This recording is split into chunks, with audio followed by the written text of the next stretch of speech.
بسم اللہ الرحمن الرحیم والعصر ان الانسان لفی خسر۔ آج ہم ایک ایسی نعمت کے بارے میں بات کریں گے جو اللہ تعالیٰ نے ہم سب کو یکساں طور پر عطا فرمائی ہے، لیکن اکثر اوقات ہم اس کی قدر نہیں کرتے، اور وہ ہے وقت۔ اللہ تعالیٰ نے قرآن مجید میں وقت کی قسم کھا کر اس کی اہمیت واضح فرمائی ہے۔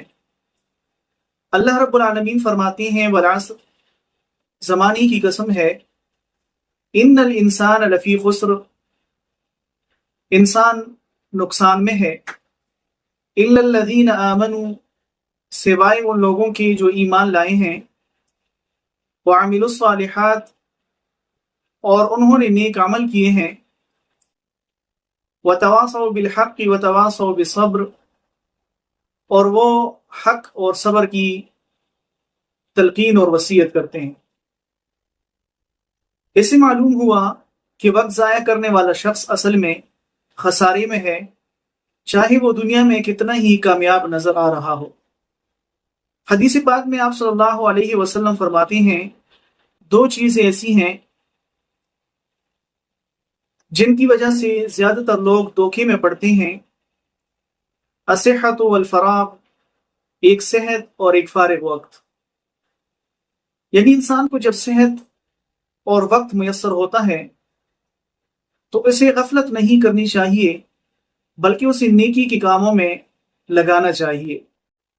آج کے دور میں سوشل میڈیا، فضول محفلیں اور لاپرواہی وقت کے سب سے بڑے دشمن ہیں۔ ہم گھنٹوں موبائل پر اسکرولنگ میں مبتلا رہتے ہیں، لیکن قرآن مجید کے لیے یا علم دین کے حصول کے لیے ہمارے پاس چند منٹ نہیں ہوتے۔ وقت کی قدر کرنے کے عملی طریقے یہ ہیں کہ ہم نماز کے اوقات کو مضبوطی سے پکڑیں، کیونکہ اس کی وجہ سے دن کا جو شیڈول ہے وہ منظم ہوتا ہے۔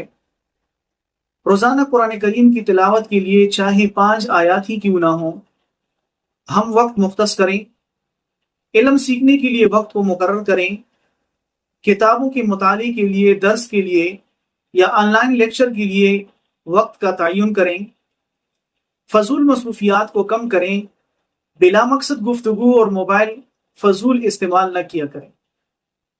یاد رکھیں، وقت ایک ایسا خزانہ ہے جو ہر لمحہ کم ہو رہا ہے، اور ایک دن یہ مکمل ختم ہو جائے گا۔ اس لیے ہمیں ہر لمحہ اللہ کی رضا اور اس کی خوشنودی کے مطابق استعمال کرنا چاہیے، تاکہ دنیا اور آخرت دونوں میں کامیابی مل سکے۔ اللہ تعالیٰ ہمیں وقت کی قدر کرنے اور اسے نیکی میں لگانے اور فضول کاموں سے بچنے کی توفیق عطا فرمائے۔